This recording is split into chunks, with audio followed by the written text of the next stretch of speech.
A paz do Senhor, meus irmãos, nós estamos dando início a mais uma escola bíblica dominical online, e já queremos agradecer a todos vocês que têm participado conosco aí, compartilhando esse vídeo e também dando o seu like. Você que ainda não se inscreveu no canal, inscreva-se no canal e também aproveite o nosso blog, onde você terá subsídios para fazer a sua escola dominical. Nós temos hoje a lição de número 8 do primeiro trimestre de 2019, cujo título é Nossa Luta Não é Contra Carne e Sangue.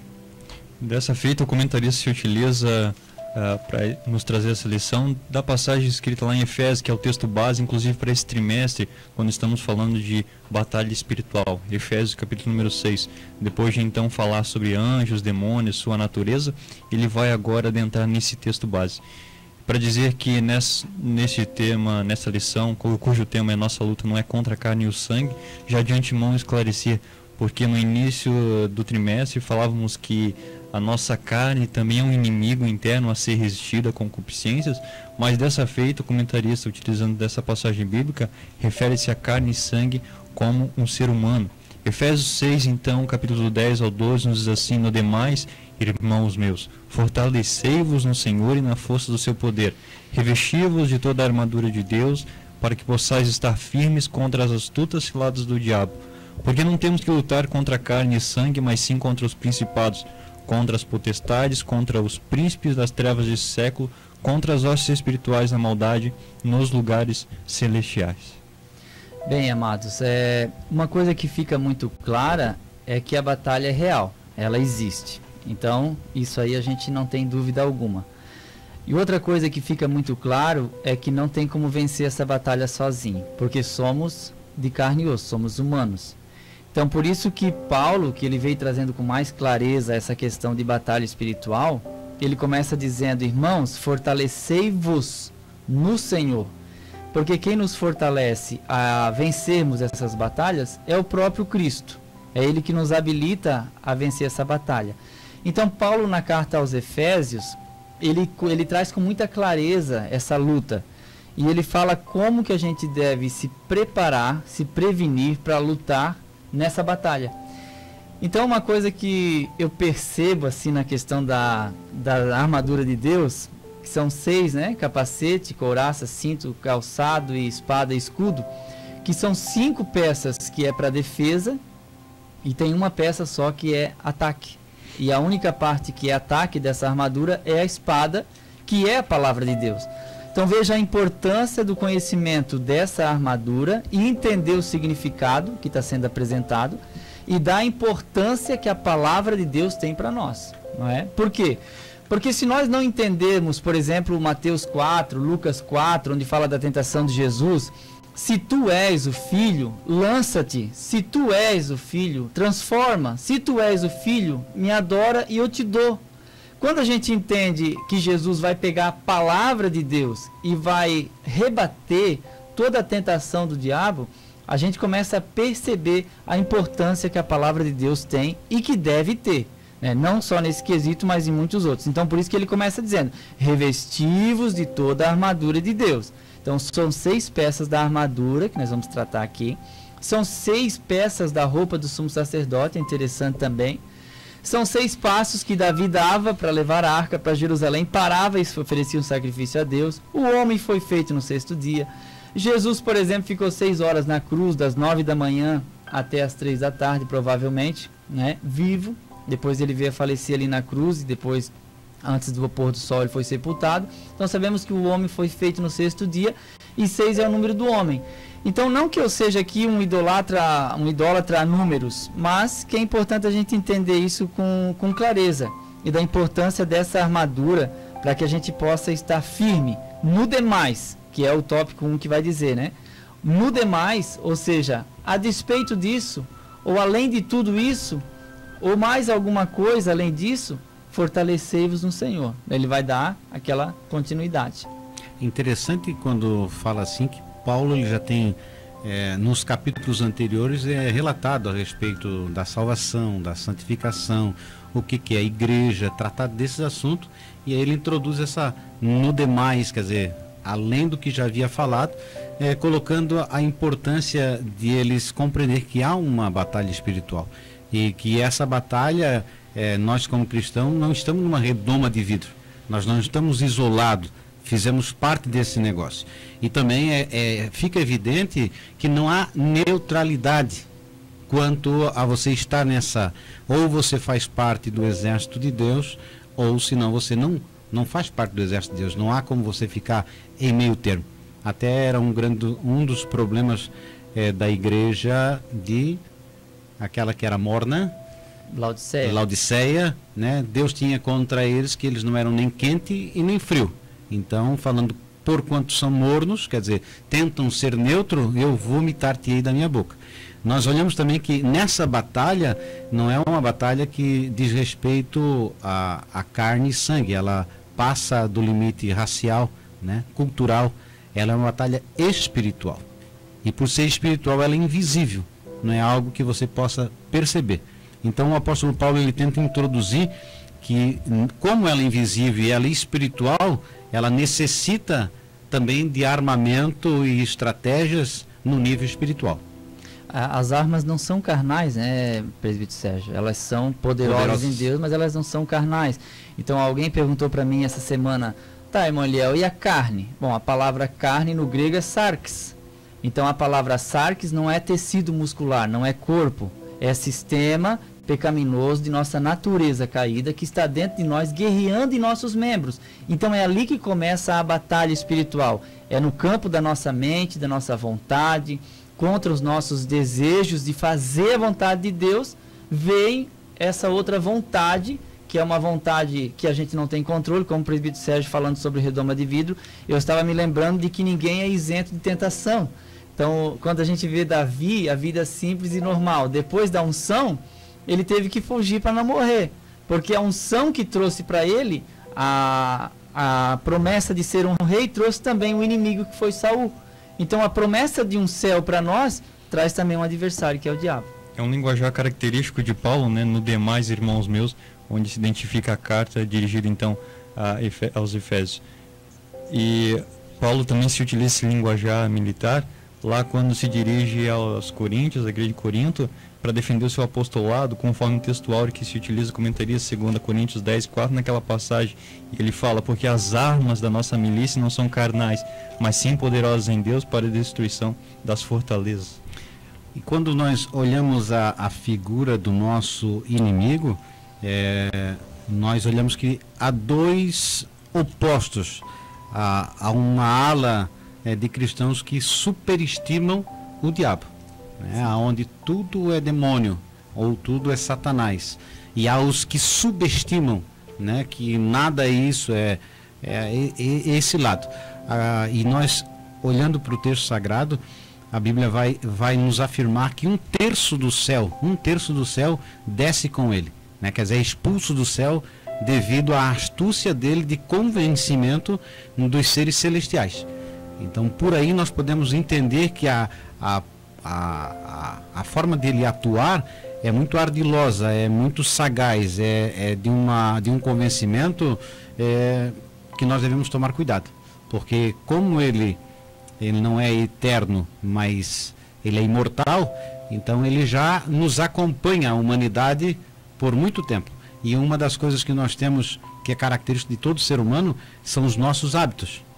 Nós respondemos muito bem aos hábitos. Se você tiver uma filmadora e gravar você escovando o dente, por exemplo, você perceberá que a quantidade de movimento que você faz sempre é a mesma quantidade. 3 para o lado esquerdo, 2 para o lado direito, para cima, para baixo. O calçado você calça sempre do lado direito primeiro, né? Ou do lado esquerdo. Então nós temos os nossos hábitos são muito fortes. E ele percebe nas nossas atitudes. Para onde nós viramos, se é para a esquerda ou para a direita, se tocamos num objeto ou não tocamos, quando apreciamos demoradamente em alguma coisa. Foi assim que ele foi espreitando a própria Eva, né? Então o diabo sabe o nosso ponto fraco. Tem muita gente que diz, não, o diabo não sabe. Ele sabe porque a gente dá a entender. O problema é que nós gostamos pela nossa natureza de coisas que Deus não gosta. Mas ainda bem que com o tempo a gente aprende a gostar daquilo que Cristo gosta. E isso também é importante porque o nosso paladar acaba sendo mudado pela palavra. Depois o comentarista vai citar ali a passagem de Efésios ainda: fortalecei-vos no Senhor e na força do seu poder, um pleonasmo, né? Na minha Bíblia, por exemplo, quando eu procuro a interpretação ou a referência à palavra força, ele diz aqui que é o poder. Então ele encontra-se na passagem tanto em força e poder a mesma referência bíblica.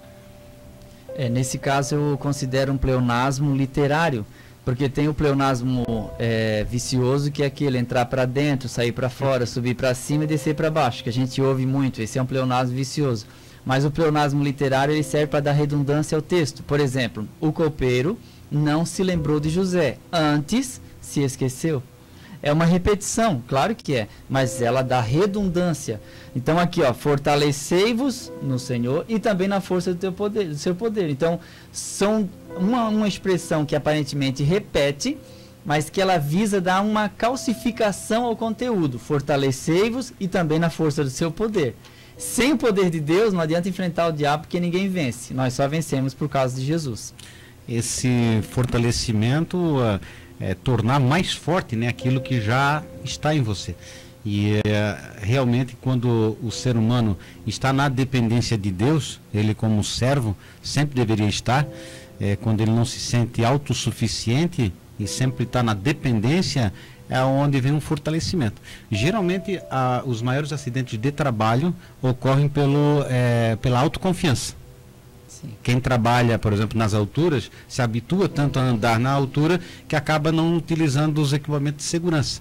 Quer dizer, ele está pensando que ele já domina.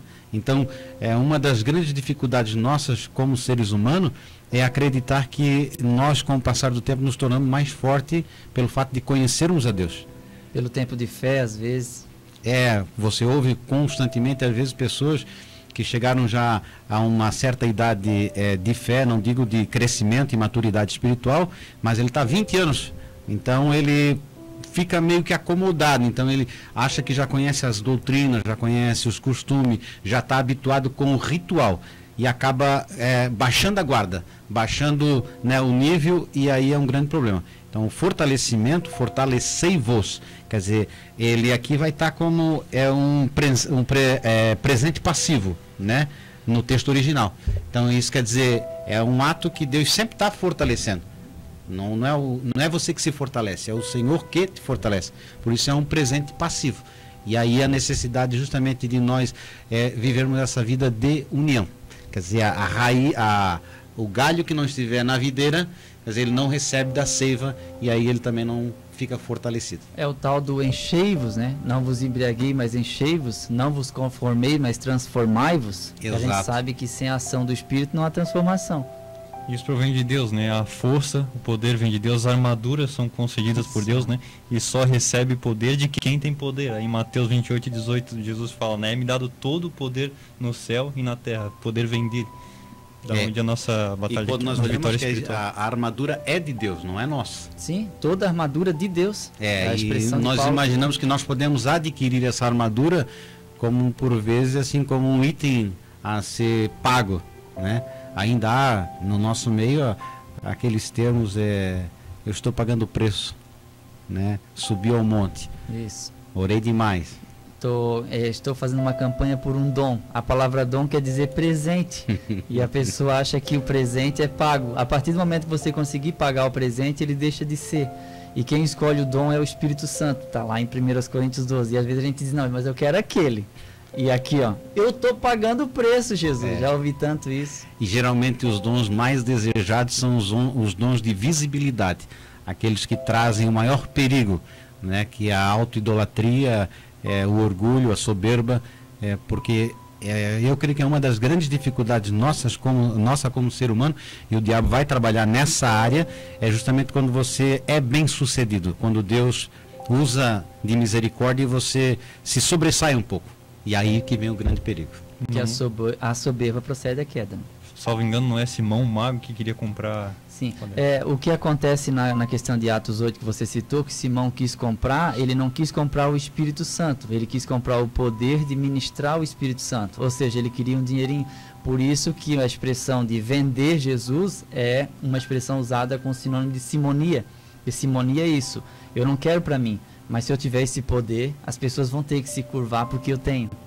Então Deus não deixou ninguém como detentor do poder do conhecimento, tudo emana dele, tem que buscar na fonte e reconhecer que depende. E a questão toda do que nós estamos tratando aqui, falando sobre a batalha espiritual, como não é carne, não é sangue, fica evidente que assim como Satanás caiu pelo orgulho, é uma grande facilidade o ser humano, sem perceber, está caindo, né? Porque por vezes se sobressai mais ao pecado do adultério, uma coisa visível, mas o coração de onde procede a vida e a morte, por vezes ele guarda muitas coisas perigosas. Nós temos então, seguindo aqui no subtópico número 3, o emprego da figura de linguagem. Mundial, comentar? O presbítero Sérgio, quer falar? Não? Tens alguma coisa sobre a anáfora? Eu posso falar um pouquinho sobre a hermenêutica aqui, irmãos, que é uma palavra um pouco difícil de ser explicada, porque ela é uma palavra muito abrangente, porque ela é um conjunto de regras que interpretam textos. Então ele pode ser texto bíblico ou seculares, né? Existe aqui, o Jadson também é formado em direito, né? Existe a hermenêutica jurídica, que é bem famosa, e existe a hermenêutica bíblica, que é aquela que procura interpretar o texto com base em regras gramaticais, principalmente em regras gramaticais. Então aqui ele vai usar muita palavra contra, que está no texto de Efésios 6, né? Porque não temos que lutar contra carne e sangue, mas sim contra os principados, contra as potestades, contra o príncipe das trevas desse século e contra as hostes espirituais. Então ele vai fazer uma repetição necessária até pelo uso da própria linguagem. Então o exercício da linguagem, ou a oratória que seja, ela pede essas figuras. Por quê? Para tornar o conhecimento acessível. Se eu não for compreensível, de nada adianta falar. Jesus usava parábolas porque ele queria ser compreensível. E já reparou as parábolas de Jesus? É o joio e o trigo. Quem não conhecia a agricultura da época? É a rede lançada ao mar, o céu que está escuro para a chuva. Tudo isso ele usava para exemplificar alguma coisa espiritual. Então, nessa questão aqui, Paulo vai usar uma repetição de uma palavra dentro da frase para poder dar redundância, para que as pessoas entendam. Desse lado aqui estamos, contra tudo que vem de lá. Edificarei minha igreja, as portas do inferno não prevalecerão contra ela. Então a igreja ela não fica na defensiva, ela também está no ataque. Se é as portas do inferno que não prevalecerão, nós estamos indo daqui para lá. Então quando a igreja deixa de incomodar o inferno, ela está conivente com o mundo. Precisamos ir contra, né? Dizer o que não aceitamos, dizer que não concordamos, eu não aceito. Diz um pensador que cada vez que você deveria dizer não e você fala sim, e você trai a sua própria consciência, um pedacinho de você morre, porque você começa a não se sentir mais você.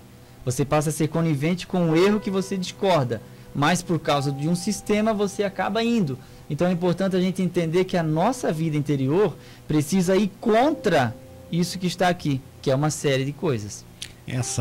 Esse enriquecimento da forma de falar, por vezes faz mais do que necessário. Dependendo do meio onde você está, se são pessoas mais simples, né, não tão formadas, não têm muito estudo, não leem muito, então o evangelho ele deve ser sempre um evangelho acessível, um evangelho simples. É muito mais fácil nivelar por baixo para onde todos entendam do que utilizar termos que as pessoas não compreendam, né? Jesus era muito claro, as pessoas podiam compreender como foi falado, e é interessante que também você que dá aula, ou você que gosta de aprender, como se utilizar dessas figuras de linguagem para ficar mais claro e cuidar também quando lê alguma coisa que é uma figura de linguagem. Por vezes a pessoa interpreta um texto que é alegórico como literal, e um literal como alegórico. Então, quando começa uma interpretação de um texto de forma alegórica, ela tem que finalizar a alegórica. E há pessoas que professores que se utilizam de uma parte que é alegórica como literal porque lhe interessa, e aí ele se utiliza como um dia para o Senhor é como 1000 anos, e 1000 anos como um dia. Então, aí a pessoa já usa como uma regra. Não, então quer dizer que se são 1000 dias, e aí começa essas contas, essas coisas, e a figura de linguagem é mais para dizer que o Senhor não está preso a esse padrão nosso, né? Isso é só uma linguagem humana para um homem compreender a linguagem de Deus. Então, em resumo, não é difícil compreensão essa passagem bíblica, né? É clara e específica. Ele fala que nós lutamos contra as astutas, nos fortalecemos contra as astutas lados do diabo, depois ele esclarece que é contra as potestades, contra os príncipes das trevas desse século, contra as hostes espirituais, contra da maldade nos lugares celestiais. Outra questão que o presbítero Sérgio comentou, e eu vou só seguir um pouquinho, entender, por exemplo, é mais fácil um camelo passar pelo fundo de uma agulha que o rico entrar no céu. Porque tinha uma porta em Jerusalém que tinha o nome agulha. Ninguém prova que essa porta existiu. Pode ler Neemias, você não vai achar. Mas é que era a agulha do tear que usava-se para fazer roupas na época. Não há prova disso. A única coisa que eu entendi desse texto até hoje, que é uma hipérbole, ou seja, é um aumento exagerado de uma expressão para dar uma ênfase à grande dificuldade que o rico tem de se salvar por causa da riqueza, mas que não é impossível, porque o versículo seguinte vai dizer: aos homens é impossível, mas para Deus nada é impossível. Deus salva quem Ele quer. Toda noite faço nadar meu leito em lágrimas. Eu imaginava que alguém chorou e encheu o quarto ao nível da cama, e aí para sair por baixo da porta aquela água, aí eu entendi que não, ele só estava dizendo assim, eu chorei muito. Né? As cidades eram tão altas que o topo tocava nos céus, Deuteronômio 1. Na verdade, não tocava no céu, era alta e muito alta. Se Jesus fosse escrever todos os livros, fossem escritos a respeito do que Jesus fez, nem o mundo todo caberia de tantos livros. É uma redundância, é uma hipérbole apenas que está sendo usada ali como figura. Então, quando a gente entende, eu sou a porta, eu sou o caminho, eu sou a luz, isso são figuras. A gente não pode entender que Jesus é uma porta, né? Se ele é o caminho, significa que nós vamos andar nele, fazer o que ele faz. Ele é a direção, ele é o meio pelo qual nos chegamos a Deus. Essa é a finalidade da expressão, eu sou a porta. São figuras, assim como existe em Efésios também. Então, nós finalizamos esse primeiro tópico e você já pode perceber que a figura de linguagem ela cobre do Velho ao Novo Testamento. E sempre é importante você ter um dicionário bíblico, uma enciclopédia, um comentário bíblico, para que você possa ter um aprendizado um pouquinho maior, né? Então agora nós vamos para o segundo tópico, a dependência de Deus.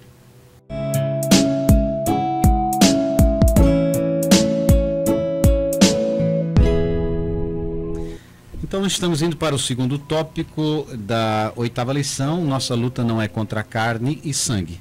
Agora nós vamos falar um pouquinho sobre a dependência de Deus, somente pelo poder de Deus.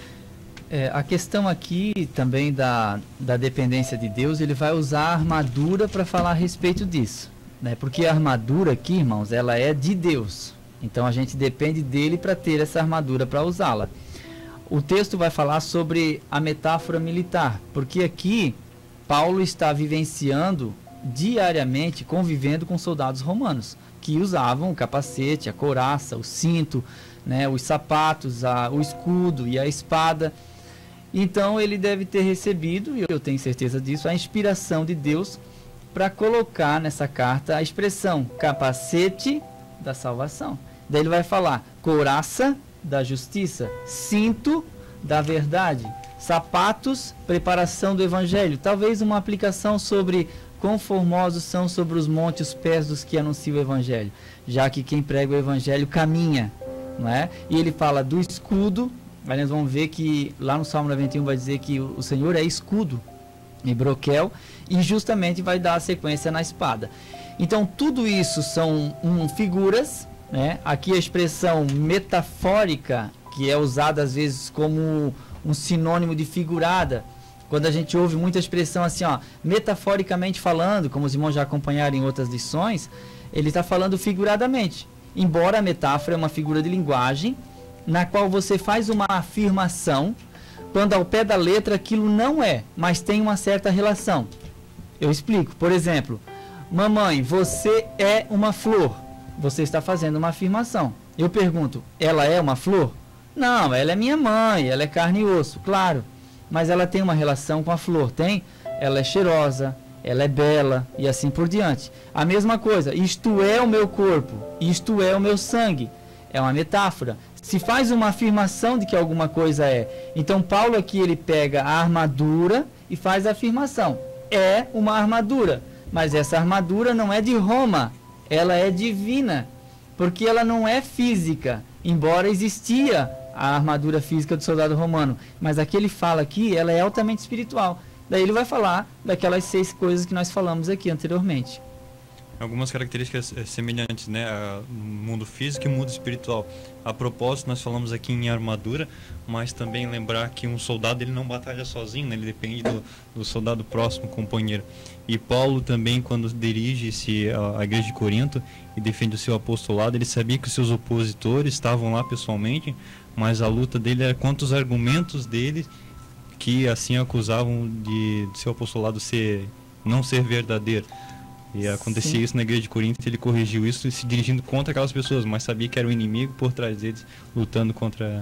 É que havia uma tradição, né? Já devolvo o irmão Sérgio, irmão Jardim, mas havia aquela tradição de que o apóstolo que ia ocupar o lugar de Judas deveria ter caminhado com o Senhor Jesus desde o batismo até ele ser recebido no céu. E Paulo não foi. Por isso que ele chama ele próprio de um abortivo, porque ele dizia, eu que poderia não ser apóstolo, mas ele me apareceu, porque para ser apóstolo tinha que ter visto o Senhor. Ele viu, mas não do jeito que eles queriam. Por isso que eu digo, os protocolos humanos vão por aqui e Deus vai pelo outro lado.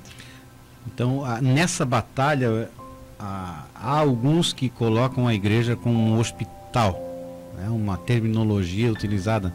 E o que a Bíblia sempre vai mencionar é que, na realidade, é um exército, é um povo preparado para a batalha, né, no sentido espiritual, porque por vezes nós precisamos entender que não há trégua o inimigo ele não descansa, ele não pega férias, ele não diz assim, ó, é um momento de paz, esse mês nós estamos sossegados, e aí você compreende que há indivíduos que no dia da ceia acham que é o dia da luta, né?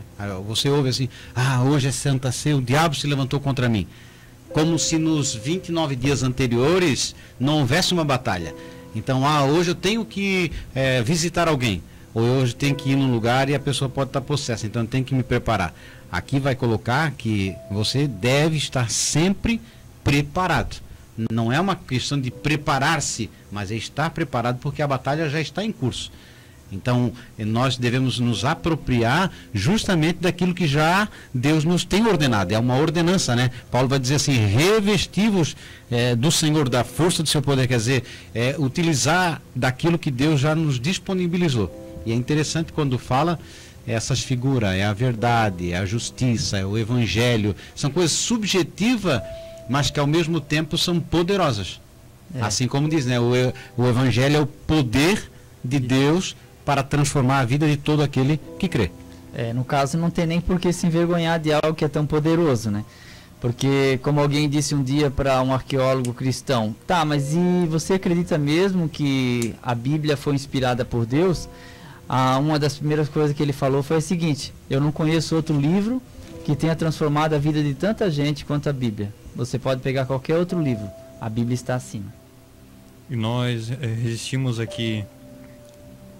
Perdão, só passo a palavra e de volta ao argumento. Então, quando essa questão do evangelho e das armaduras de Deus, é uma necessidade que nós temos de ter a armadura completa. Não é só se preocupar, eu vou me preparar no evangelho, eu vou estudar a Bíblia para me utilizar dela, para debater ou para trazer aí uma demonstração que eu tenho, né, muitos versículos na cabeça, ou eu conheço a arqueologia, ou eu conheço a geografia bíblica, é tudo muito importante.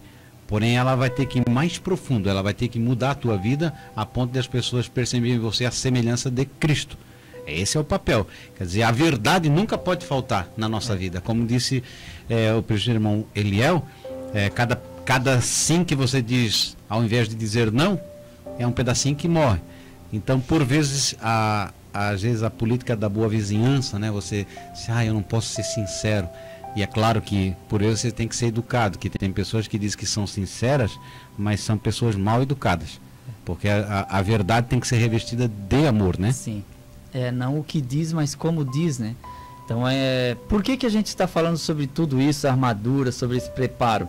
É só a gente olhar aqui um pouco mais adiante, a gente vai ver que o nosso inimigo, o diabo, ele não dorme de touca, então ele não vai dar trégua. Se ele puder, ele ter uma oportunidade para machucar alguém ou envergonhar, ele vai envergonhar. Por isso que é tão importante a verdade. E tem uma poesia do Gioia Júnior que diz assim: a verdade é tronco que tomba no caudaloso rio profundo, que a correnteza machuca, mas não fica no fundo. Você já viu como o tronco, ele desce corredeira abaixo, vai se machucando contra as pedras, mas está sempre flutuando, sempre boiando. Então a verdade é isso. Você não vai se arrepender de ser verdadeiro, principalmente consigo mesmo. Tem pessoas que dizem, mas ninguém sabe, eu estou enganando todo mundo. Está enganando a si mesmo. Por isso é tão importante o cinto. E é muito importante ser o cinto a verdade e a couraça a justiça. Porque a justiça protege as costas e o peito. E a verdade segura as calças. É verdade, Porque o vestido era longo, Sim. né? Você tinha que amarrar para poder correr, senão ia tropeçar, né? Exatamente. Imaginou a vergonha de perder as calças numa batalha? E quem é que segura? É o cinto. E Paulo diz que o cinto é a verdade. Por que tem pessoas que se envergonham? Porque não falam a verdade ou falam meias verdades.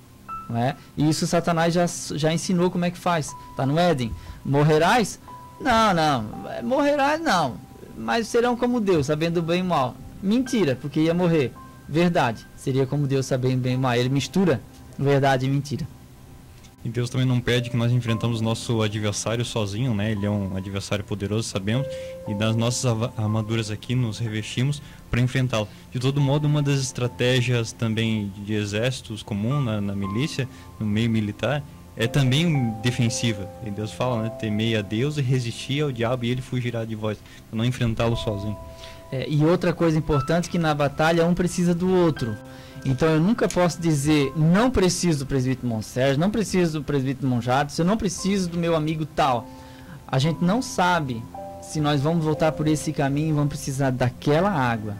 E às vezes Deus vai usar quem a gente não gosta muito para nos abençoar na hora que a gente mais precisa. Então não jogue pedra para cima se seu telhado é de vidro.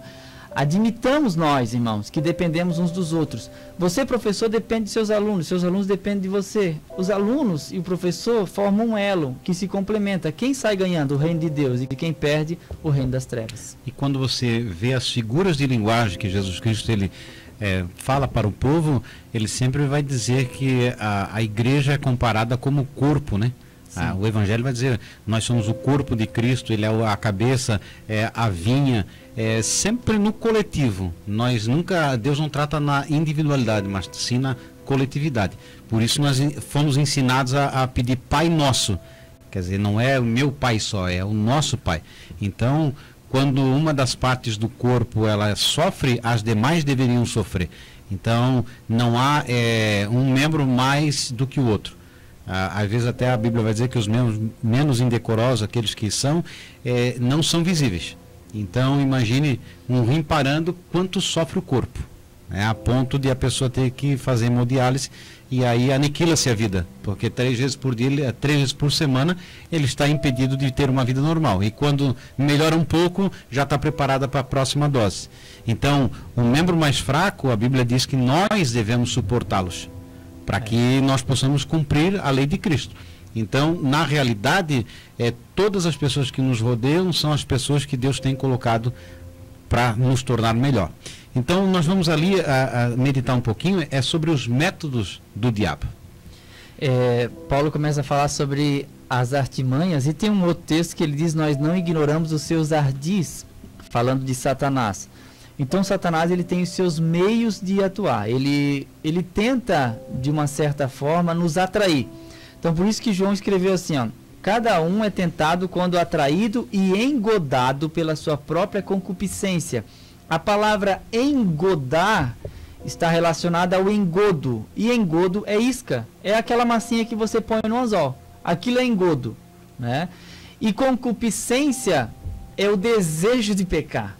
Então eu tenho um desejo de pecar, e Satanás me apresenta o engodo. Ele não me faz pecar, mas ele me apresenta a oportunidade de satisfazer o meu desejo. Então essas são as artimanhas do diabo, que a gente precisa resistir. Eu sei qual é o meu ponto fraco, eu tenho que cuidar. Cada um de nós sabe qual é o seu ponto fraco. Então a gente não pode pensar que ele vai tentar entrar por outro caminho sempre. Ele quer tentar sempre fazer nos pecar no mesmo erro. Você é explosivo demais, é irritado, tem costume de dizer que meu pai era assim, meu avô era assim. Meu filho, sai cedo de casa. Não sai em cima da hora porque você vai querer bater em alguém no trânsito. Por quê? É a sua natureza. Você precisa dominá-la. É um desejo de enriquecer de qualquer jeito. É o seu desejo. Cuide, não mexa com dinheiro. Não seja o tesoureiro da igreja. Por quê? Porque essa é a sua tentação. Ah, mas é prostituição, porque eu tive um passado na promiscuidade. Resista. Resista. E seja fiel, porque vale a pena permanecer fiel. Então, pode falar. Ele anda ao nosso derredor, né? Ele busca saber qual é o nosso ponto fraco para depois nos tragar, diz a palavra de Deus. É interessante notar que nós devemos ter a hombridade de sempre assumir as nossas falhas, né? Os nossos erros. Quando no Jardim do Éden, Adão é questionado, ele lança... Joga para Eva. A Eva lança para a serpente. E a serpente, infelizmente, já não tinha mais habilidade de falar. Não tinha mais ninguém. Então, por vezes, você vê assim as pessoas se eximindo das suas culpas e colocando culpa, por exemplo, a igreja está dessa forma, no passado era assim, assado, foi a empresa que me fez isso, eu fui obrigado a fazer aquilo, né? Eu tenho que usar esse tipo de roupa porque a empresa... Nós temos o caráter, né, de assumir as nossas responsabilidades. Eu percebo assim que há pessoas que honram aquilo que creem. Então é uma das características que eu vejo do caráter cristão, é assumir a sua postura como um filho de Deus. Se você tem convicção do que você está fazendo é o correto, ainda que você perca emprego, ainda que você perca oportunidade de enriquecimento, ainda que muitas vezes você passe por uma pessoa boba, né? Você tem que permanecer naquilo que você crê. Como foram os moços lá, disse, olha, pode ser até que nós venhamos a morrer. Eu acho lindo aquela passagem quando diz assim, ó, todos se dobrarem. Nós podíamos até dobrar aqui fisicamente, mas não espiritualmente. Uhum. Aquela atitude, eu me dobrei, mas aqui no coração eu creio que não me dobrei. Mas eles não cedem nem a isso fisicamente e nem espiritualmente. E aí quando são confrontados uma segunda oportunidade, ele diz, olha, saiba o Senhor, né, que ainda Deus é poderoso para nos livrar da fornalha, desse perigo. Porém, se ele não nos livrar, também não importa, porque nós não vamos se dobrar. Não podemos fazer concessões. Por que Judas vendeu Jesus fácil? Ele fazia concessões. Todo dinheiro que caía na bolsa, ele roubava. Quando ofereceram dinheiro, ele caiu. Então, quando você faz concessão, você se dá o luxo. Não, eu vou, mas eu vou só um pouquinho. Eu vou experimentar, mas não é muito. Eu vou me chegar, mas não é tão perto. E você vai se chegando. E quando você menos espera, Satanás se derruba porque ele não está dormindo. Ele não tira férias. O sistema, né, o sistema político, a causa de muitos se afastarem da presença de Deus, o sistema religioso, mas ninguém se dá conta, pelo menos não se esforça para mudar o que está acontecendo, o sistema em si. E aí culpa o sistema, mas eu faço parte dele. Claro. Quando nós somos mais específicos, é uma coisa que eu aprendi com algumas pessoas que eu trabalho. A especificidade, quer dizer, o detalhe da coisa. Quando alguém diz assim para você, irmão, todo mundo erra nisso. Aí você pergunta para a pessoa assim, tá, então dá o nome dessas pessoas. Aí a pessoa fica perdida, não sabe. Eu digo, tá, mas se é todo mundo é fácil tu falar. Eu já me excluo dessa, eu não estou nessa posição. Então, o Satanás, ele é tão hábil que não é às vezes uma pedra que tropeça, mas é uma fagulha, né, um grãozinho que vai dentro do sapato que te incomoda. E você é obrigado a parar. Quer dizer, na pedra grande você não tropeçou, mas naquele cisco que entrou no olho, ou num detalhezinho que você não dá tanto valor, é que você acaba perdendo a batalha. É de pelo em pelo que se faz uma barba, né? Então nós percebemos que Satanás, como temos frisado aqui, vai trabalhar nas áreas que nós somos mais fracos, e você pode parar um pouco e pensar naquilo que você comete sempre de errado, é sempre os mesmos procedimentos. Quando menos percebe, pare um pouquinho e pense. É você lá clicando naquilo que não deve. É você indo lá naquela casa que não deveria. Ah, mas eu vou naquela casa, quando eu saio de lá eu falei da vida de todo mundo. Então não vai naquela casa. Quando alguém começar a falar, você enche a boca d'água. Porque é sempre a mesma coisa. Você fica angustiado e depois pede perdão. Eu vejo pessoas assim, estão diante de um aparelho de televisão, assistindo novela, vamos supor, né? Aí depois fica assim, mas aquela cena, isso e aquilo é contra, mas amanhã está de novo. Então é sempre no mesmo erro, porque ainda não teve um comprometimento, não entregou totalmente a sua vida, né? E se não cuidar, torce para o adultério dar certo na novela. É verdade. Mas não deixa o marido descobrir, tá até a hora. Jesus não deixa. Merecia. Ele não percebe, porque está envolvido. Não quer pecar no mar que encontram, né? E nós temos essa dificuldade de não analisarmos a nossa vida, o nosso altar. Quer dizer, como eu estou diante de Deus. É muito mais fácil eu enxergar no meu próximo o erro. É muito mais fácil o diabo instigar em mim. Ah, mas tu não é tão ruim quanto o Eliel. O Eliel tem aquele defeito, mas tu não tem. Mas ele diz que é bonzinho, mas olha o que ele fez. Então é uma muleta que eu vou usando para continuar no erro, quando eu deveria me preocupar em me assemelhar a Cristo. Porque quanto mais eu me assemelho a Cristo, mais eu posso seguir de exemplo. Eu vejo a graça do apóstolo Paulo que falta na minha vida e na vida, de repente, de alguns, é poder afirmar assim, aonde eu pisar o meu pé, você pode pisar. Sejam meus imitadores. Exatamente. É uma coisa interessante, porque assim, quando Jesus disse, reparas o cisco no olho do teu irmão e não reparas a trave do teu, era isso que Jesus estava falando. Que é fácil eu ver uma coisa muito pequena na vida de alguém e eu deixar de ver algo muito grande na minha. A viga, que é a trave, que é uma coisa, um tronco de árvore no meu olho e uma folhinha no olho do irmão. Eu consigo olhar, mesmo com a trave no meu olho, eu consigo enxergar. Olha só que facilidade que eu tenho como ser humano de ver defeito em ti.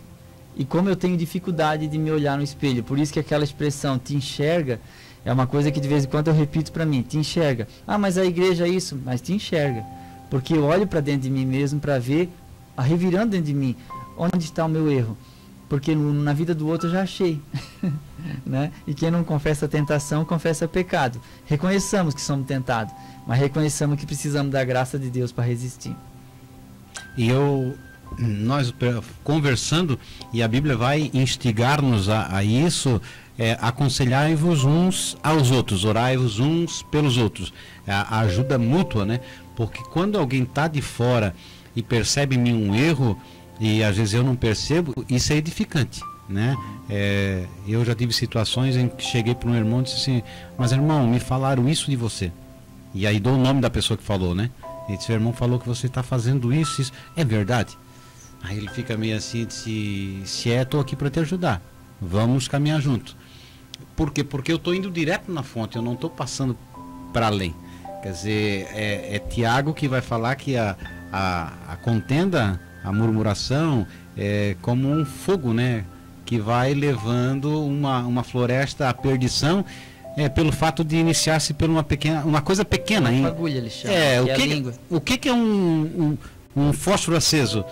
Não ilumina quase nada e não tem força de fazer alguma coisa no local não apropriado, mas no local apropriado, um monte de palha e mato coisa seco. É terrível. Então nós por vezes temos grandes contendas, grandes problemas espirituais por nossa própria culpa, né? Como disse o Tiago, a nossa própria tentação, nosso próprio desejo. Não é o diabo. O diabo ele não vai fazer você beijar outra mulher. O diabo não vai fazer você xingar alguém no trânsito. O diabo não vai fazer você dizer assim, não paga essa conta. Quer dizer, ele pode até botar no teu ouvido, mas você vai ter que aceitar. A decisão é sua. Então nós estamos aí finalizando essa terceira parte, usando que os métodos de Satanás, como foi falado, são sutis. São às vezes coisas tão simples que nós caímos e erramos. É como foi falado aqui, uma isca, né? O peixe aparentemente vê uma coisa tão fácil, né? Um alimento tão fácil, uma arapuca. E a gente vai falando do assunto, parece que dá vontade de continuar, né? Mas primeiro se dá de graça, né? É como a droga.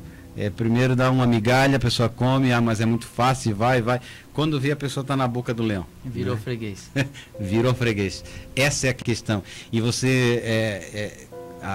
as ilusões do mundo são formas de distração para que nós não venhamos a ter uma vida completa com Deus. Que a grande dificuldade hoje nossa no meio cristão é uma vida entregue ao Senhor.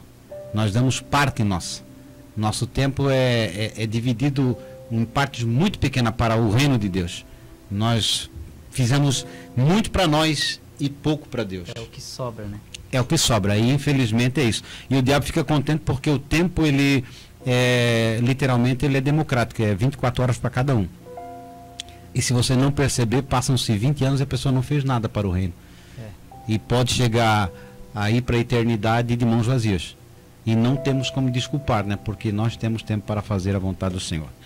Então nós vamos para o terceiro tópico, o terceiro e último tópico, que vai falar sobre contra os poderes das trevas.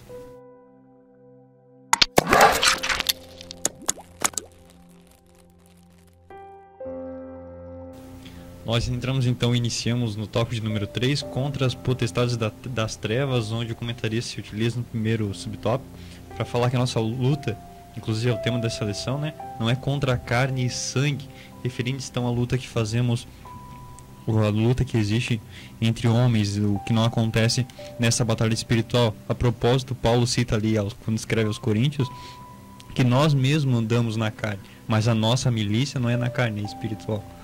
É uma expressão que se repete 3 vezes, né? A carne e sangue, as duas palavras juntas, né? Quando Paulo fala no capítulo 15 de 1 Coríntios que carne e sangue não herdarão o reino dos céus, aqui essa expressão ele usa também, só que a palavra carne, ela adquire vários sentidos dependendo do texto onde ela aparece. Quando a gente vê sobre obras da carne, ela tem um sentido diferente de que nossa luta não é contra carne e sangue. Não necessariamente ele está falando das obras da carne. Então a mesma coisa ocorre com outras tantas palavras da Bíblia, porque o grego são 3 milhões de palavras, você vai traduzir para o português que tem 435 mil, então tem palavras que nós não encontramos em língua portuguesa, então tem que adaptá-la, não é? E uma das formas de adaptar é colocar essa palavra na frase, dando que a frase dê o sentido desejado. Por exemplo, porque Deus amou o mundo, é o sentido da humanidade, porque Deus amou de tal maneira que deu o seu filho.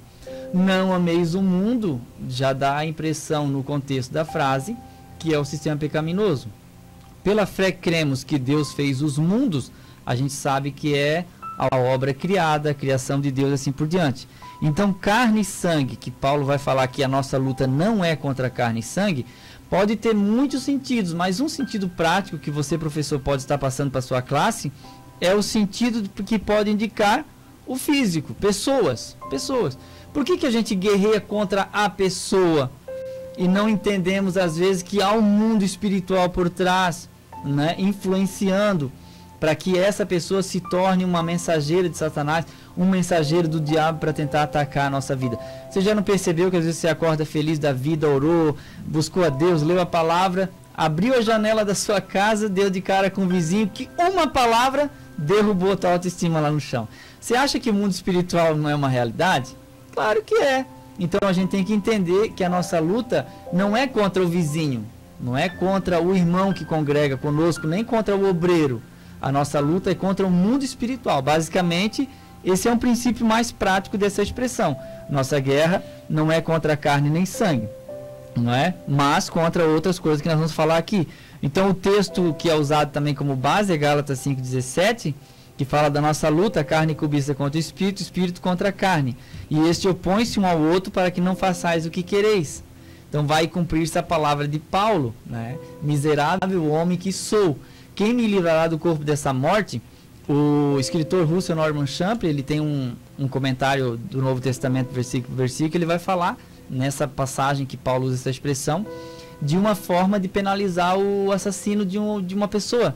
Amarrava-se o corpo do morto na pessoa que o matou, mão com mão, pé com pé, boca com boca e nariz com nariz, e deixava essa pessoa amarrada ao cadáver que estava indo para a decomposição.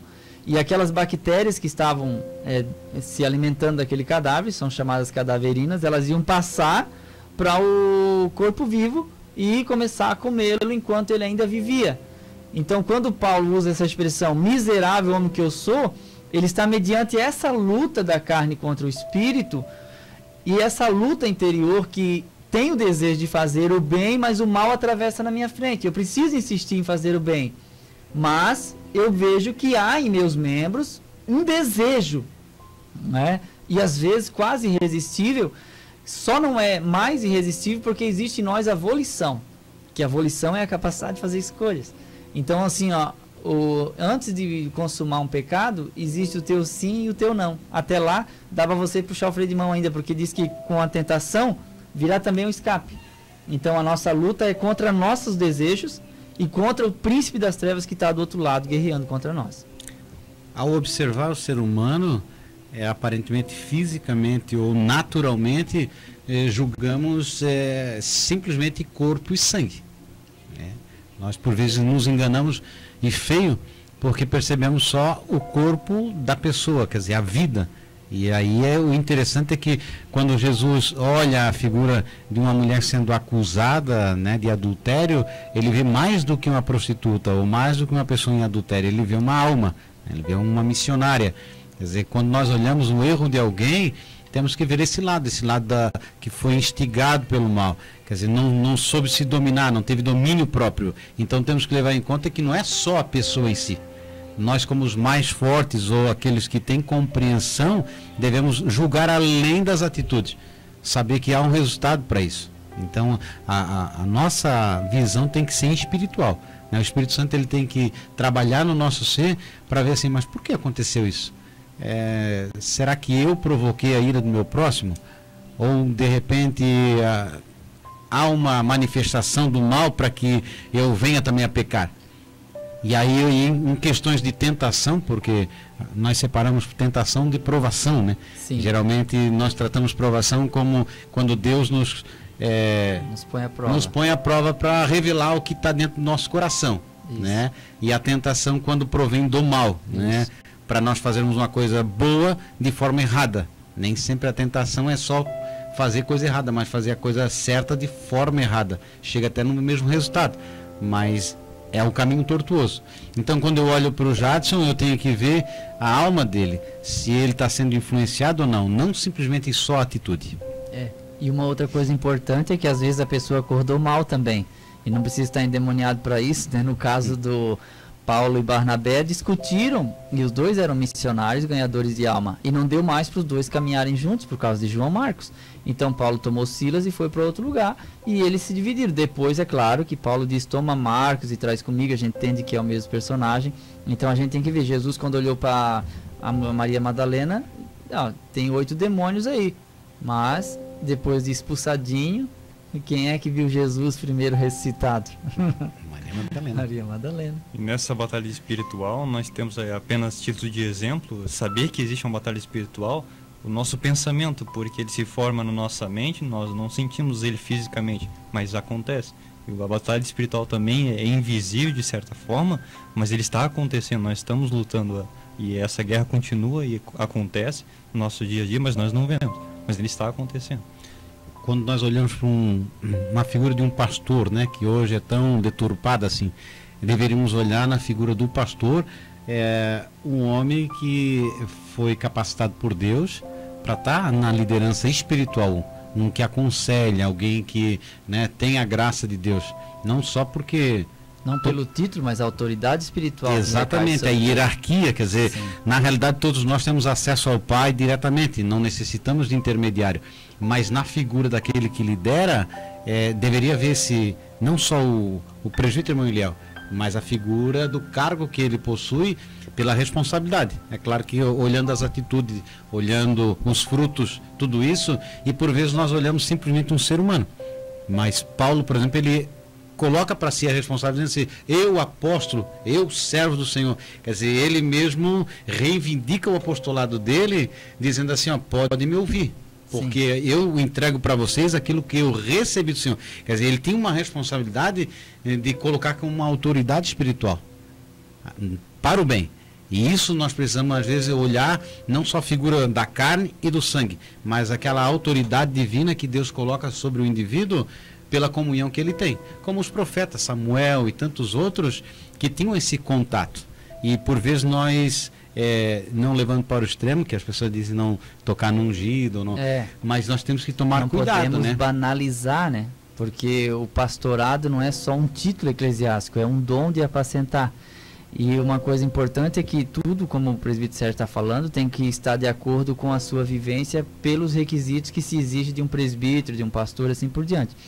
E eu acho muito importante porque nas cartas de Paulo, eu já fiz isso algumas vezes, de olhar cada início da carta. E ele sempre colocou o nome dele primeiro, antes de servo e de apóstolo, eu, Paulo. Ele sempre colocava o nome. Então é importante que antes do presbítero seja o Eliel marido, o Eliel pagador das suas contas, o Eliel trabalhador, o Eliel de bom testemunho com os de fora, o Eliel que tem uma boa amizade na vizinhança. É esse Eliel que vem primeiro, depois sim vem o título. Então quando a gente reconhece isso, a gente começa a valorizar as pessoas de uma forma pelo caráter, né? E a gente começa a notar isso. Então é importante valorizar. A pessoa tem o dom do ministério, a gente deve reconhecê-los, e lá em Hebreus 13 diz que nós devemos ter essas pessoas em alta estima, porque vão prestar conta de nossas almas. E interessante que o respeito é devido a todo ser humano. Eu, por exemplo, trabalho na área de vendas. Quando eu entro num comércio, eu começo já a cumprimentar quem está na porta. Se é uma senhora que está limpando o chão, ou se é uma repositora, ou se é o gerente, são seres humanos, né? Até eu cheguei, estava em Rio do Sul, e tem um senhor na porta assim. Depois que eu fui perceber que ele não tinha a orelha do lado esquerdo, e aí eu cumprimentei ele, abracei ele assim, mas desconhecido. E olhei assim, elogiei o olho dele que era azul e coisa. Pensei, vamos trocar de olho assim, brincando. Aí depois eu conversando com a gerente da loja, junto com as vendedoras, aí eu conversando, eu disse, quem é aquele senhor que está lá na porta? Aí ela assim, tá, mas tu não conhece ele? Eu pensei que tu conhecia ele. Eu disse, não, eu cumprimentei porque ele está na porta. Ele olhou para mim, a minha obrigação é como ser humano, nem como cristão, mas como ser humano, retribuir. Me sorriu, eu cumprimento. Então o respeito ao próximo, seja ímpio, seja cristão, isso faz parte do caráter do ser humano, né? Tratar o ser humano como ser humano, não como objeto, como alguém que você possa extrair algo para você como lucro. Então, agora a questão da autoridade, a estima, eu acho que passa desse ponto. E uma coisa importante é que assim, não tem superior nem inferior, porque a Bíblia não diz que Deus separou um indivíduo seu especial, zeloso de boas obras. O texto é claro, um povo especial, zeloso de boas obras. Então nós sabemos que existe essa hierarquia eclesiástica e existem os dons ministeriais que nós reconhecemos e apreciamos, mas na outra questão, todos são importantes diante de Deus. A gente tem que cumprimentar e amar todos, principalmente nós que somos servos do Senhor. Agora, fosse a nossa luta contra a carne e sangue, o que nós deveríamos fazer? Nos esforçar, fazer exercícios, nos alimentarmos bem. Paulo fez o contrário, ele passou frio, teve fome, foi açoitado, foi encarcerado. São questões que o físico, Paulo fala para Timóteo, disse, o exercício físico para pouco aproveita, né? Sim. Então o exercício da fé, esse sim é o que aproveita. Não que não devamos cuidar do nosso corpo, que é o templo de Deus, e é uma responsabilidade. Comer gordura demais é pecado. Muita Coca-Cola. Coca-Cola deveria ser extirpado do cardápio do ser humano, mas você percebe que até nós não cuidamos do corpo. E até uma certa feita, eu conversando com um irmão que estava sendo muito severo em determinado assunto, né? Tipo, bíblico. Aí eu tive uma oportunidade, eu digo, tá, e como nós fizemos com a questão da glutonaria, né? Que aqui é a ação do mal. Sim. Eu digo, quando você vai num restaurante, o buffet é livre, você come de passar mal, a Bíblia vai dizer que ficarão de fora os glutões. Sim, é a obra da carne, né? Quer dizer, e você acha vantagem, às vezes, um cristão de ir numa pizzaria e dizer assim, eu comi tantos pedaços de pizza. Quer dizer, e parece assim que não é pecado, mas a Bíblia vai dizer que é pecado. Sim. Você deveria comer o suficiente para alimentar o teu corpo. O que passa disso é pecado. Então, até um copo de água pode ser pecado. Se o meu próximo estiver morrendo de sede e eu não tiver sede e beber aquele copo e deixar ele morrer, é pecado.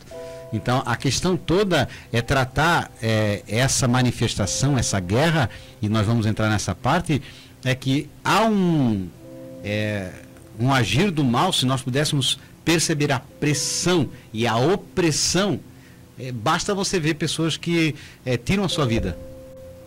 Elas se sentem tão oprimidas e tão pressionadas a pensar de uma forma errada, equivocada, que acham que na realidade a tomada de decisão de dar cabo da sua vida finaliza o seu problema. Como se fosse uma espécie de fuga, né? Se eu não posso dar fim no problema nem resolvê-lo, acabando com a minha vida, o problema acaba. E a gente acha que a pessoa tem que ser pobre ou ser mendigo para poder ter uma condição dessa. Mas é possível que o mendigo que está dormindo na calçada assista o milionário pular de um prédio.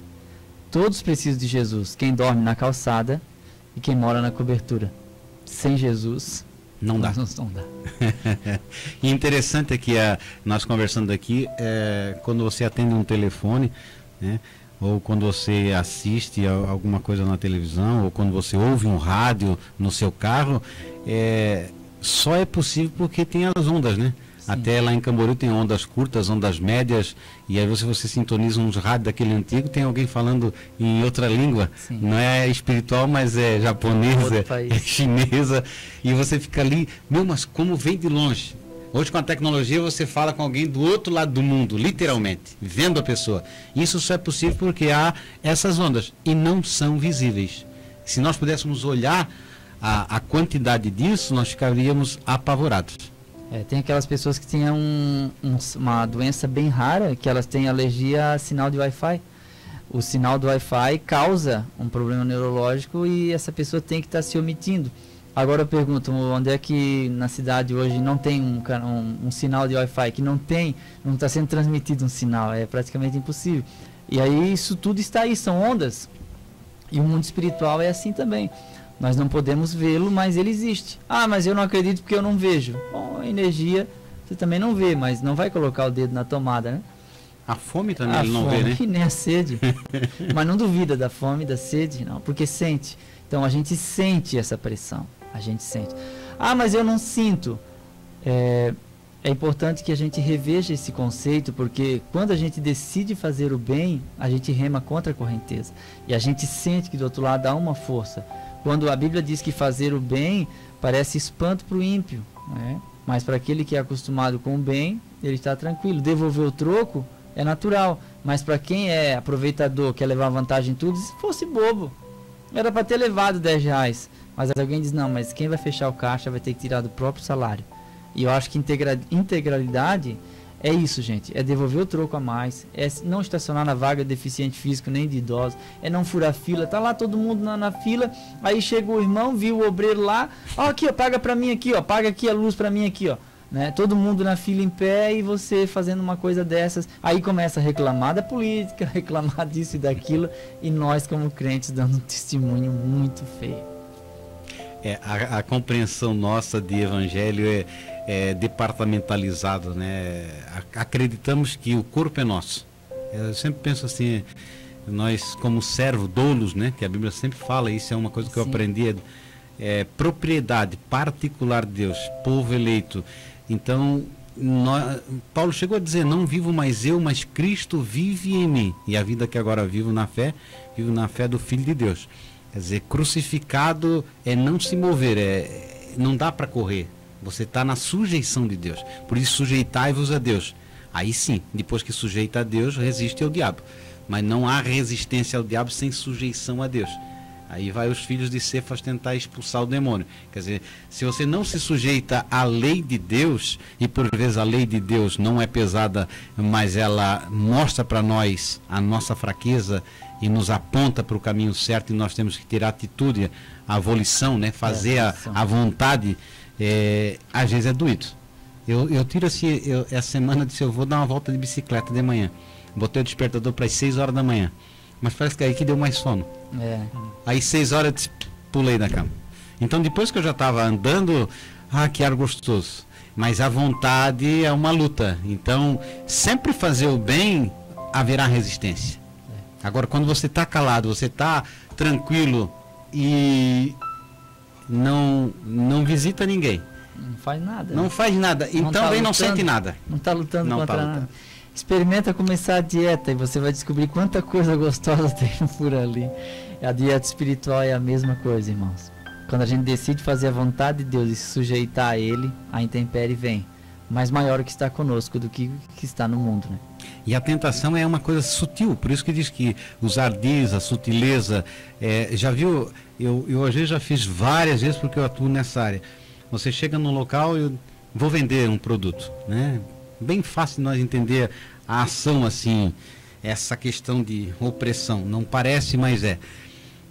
Chego lá para um cliente e aí ele diz, mas tá ruim, tá crise, tá muito apertado, estão vendendo pouco. E aí você tem aquela tentação de repente começar a puxar no teu arquivo todos os fatos negativos que concordam com essa ideia. Aí eu faço o que? O sentido inverso da coisa. Eu digo, pode ser até que esteja ruim, mas eu vou dar um exemplo para você. Olha, vendi para fulano de tal tanto, para outro fulano de tal tanto, ele está animado, vai abrir mais um comércio, vai fazer isso, vai fazer... Aí eu vou dando vários exemplos e automaticamente aquela pessoa, não sei se é por inveja ou por vergonha, ela diz, não está tão ruim. Eu disse, faz um comparativo do ano passado com esse ano. Ele disse, eu vendi até mais. Aí, então, quando você vai para um local que a pessoa começa, por exemplo, a comentar sobre A, sobre B, sobre a vida tal, e você faz o inverso, começa a mostrar as coisas boas de C, de D, de exemplos, bons exemplos, essa pessoa muda de assunto. Ela vai falar o que você está falando. Aí nós somos a luz que ilumina e nós somos o caminho. Quer dizer, a Bíblia vai dizer que nós somos o sal e a luz, né? Nós apontamos para o caminho certo. Nós não somos aqueles que somos influenciados pelo mal, mas nós influenciamos para o bem. Onde a gente coloca mais coisa boa na balança, ela tende a ceder e ser mais preenchida, né? O outro lado que está mais vazio, ela vai subir. Então, conforme a gente vai angariando isso, é impressionante. Porque vira um ponto de equilíbrio. Se você se une e fala mal, as pessoas vão gostar da notícia e vão falar mal. A partir do momento que você inverte isso, as pessoas já vão dizer, não, então vamos parar com esse assunto. E a palavra de Deus é a mesma coisa. Você começou a falar na palavra de Deus... Sempre alguém diz, mas eu tenho curiosidade disso, daquilo, quando você vê, passou 2 horas, 3 horas, e você está ali conversando, né? Às vezes em pé, final de culto mesmo, meu Deus, já fecharam o portão. Quem é que gosta de falar? E é gostoso, a gente não vê a hora passar. Então você que está ouvindo aí, os principados e potestades, dominadores deste mundo, lugares celestiais, vai dar a ideia de hierarquia, que há uma classificação, né? É o caso da expulsão, quando aquele menino, né, Jesus estava no monte orando, acho que com Pedro, Tiago e João, depois acho que da transfiguração, e eles descem e tem um problema a ser resolvido. Aquele filho lá caído no chão e disse, já levei para os teus discípulos e eles não deram conta, né? Então aí Jesus disse, esse tipo de atuação do mal, essa hoste que está ali, ela tem que ter um revestimento maior.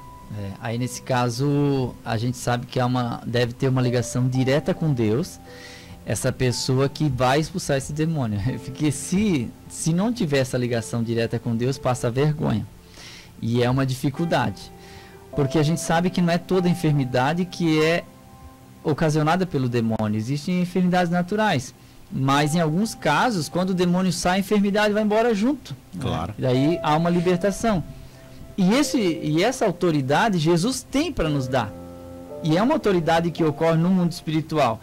Se existe uma autoridade espiritual no mundo das trevas, no mundo espiritual a autoridade é muito maior.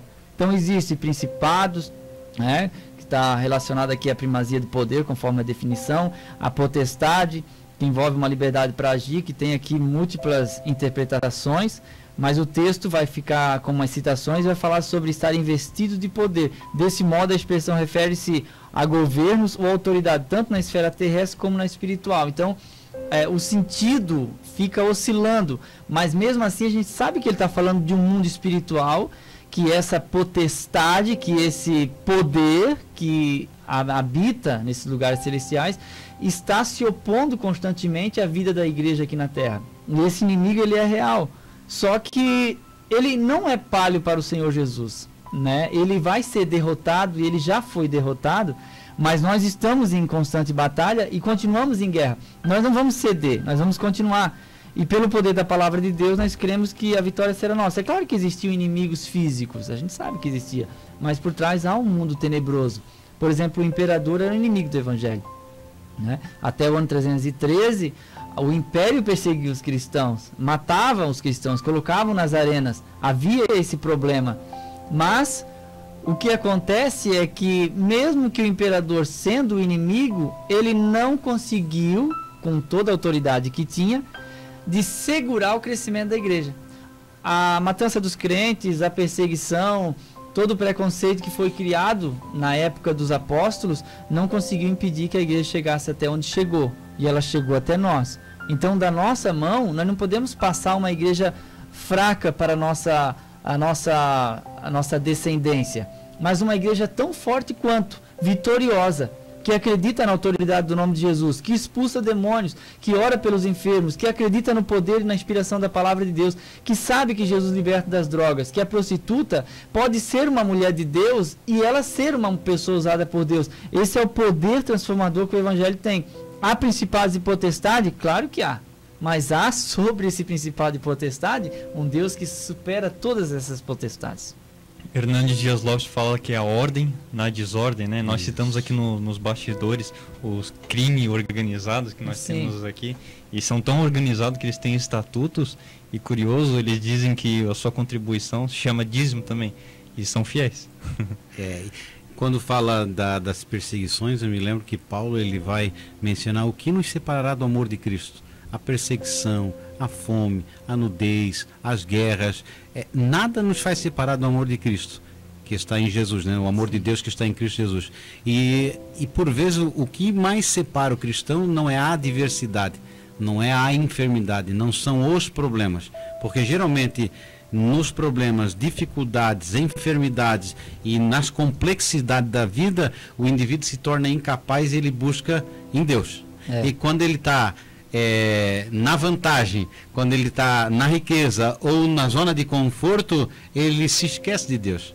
Ele tem um plano de saúde, ele tem um salário, ele tem uma boa casa, ele tem os filhos em ordem, e parece que isso lhe dá uma certa segurança. Eu me basto, né? Me basta.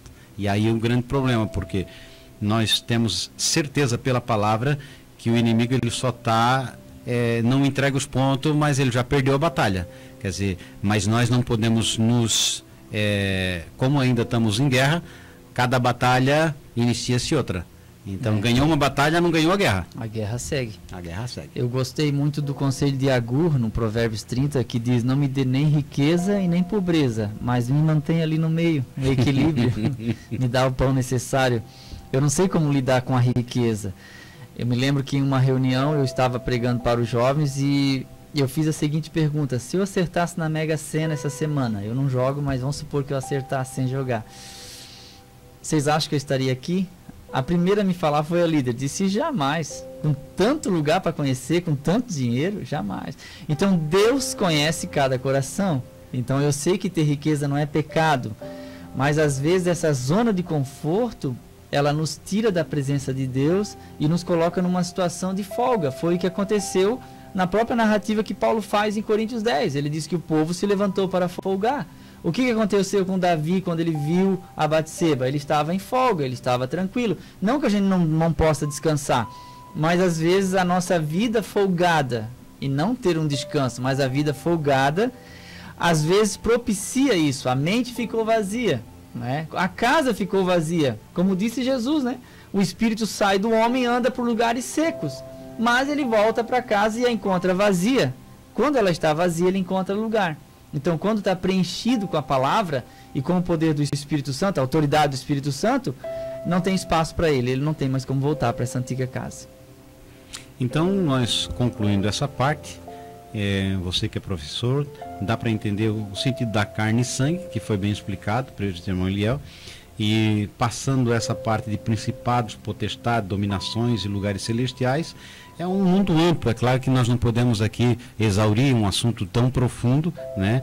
Não queremos ser tão técnicos sobre cada ponto, mas você tem aí um subsídio para você passar para o seu aluno, para você mesmo compreender um pouco melhor que essa guerra é real, ela existe 24 horas, não há trégua, você não pode ser um elemento neutro nessa batalha, você tem que decidir qual é o lado que você está, se está com Deus ou não está com Deus, não há férias na obra de Deus, e a responsabilidade sobre o tempo Deus deu para cada um de nós.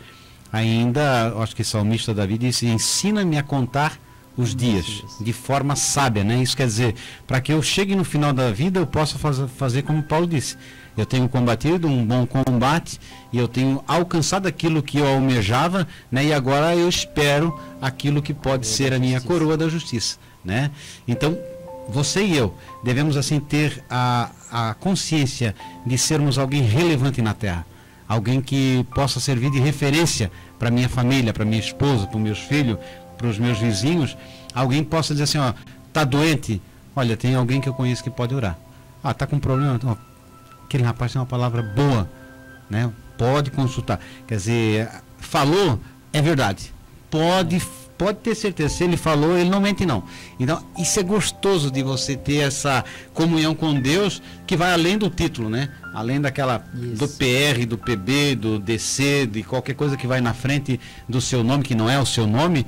Então é a honra, é o caráter e a mente de Cristo. Perante a honra vai a humildade. Quando o presbítero Sérgio estava colocando sobre a questão de quem fica em cima do muro, eu fico sempre pensando naquele texto. Porque o muro que se dividia judeus e gentios foi derrubado. Então quem fica em cima do muro agora não tem mais muro, caiu. A expressão de Elias no 18:21 de 1 Reis, até quando cocheareis entre dois pensamentos, ou seja, sai de cima do muro. Como aquela história do homem que estava em cima do muro e alguém dizia, pula para cá, pula para cá, pula para cá. E do outro lado ninguém dizia nada. Aí ele achou estranho, né? Disse, por que vocês não falam aqui, pula para cá, né? Que era o lado mal, né? O lado ruim do inimigo. Aí disseram assim, não, é porque o muro é nosso. Claro, que está em cima do muro é do nosso lado. Já tá do nosso lado. Então, não fique em cima do muro. Assuma essa guerra, entre nessa batalha junto com cada membro e lute. E escolha, e descubra qual é a sua função no corpo. E funcione. Porque eu não sei qual é a parte do corpo que eu estou, mas uma coisa eu tenho certeza, eu estou funcionando. E tenho bastante prazer em saber que funciona. E nessa milícia que não é contra carne e sangue, são alistados jovens, crianças, adultos, anciãos, todos para que vencer nessa batalha. Então nós agradecemos a sua sintonia e você que está nos acompanhando, convidando para no próximo domingo aí estar conosco aí participando de mais uma aula. E mais uma vez, compartilhe, dê um like e inscreva-se no canal. Muito obrigado. Deus seja convosco.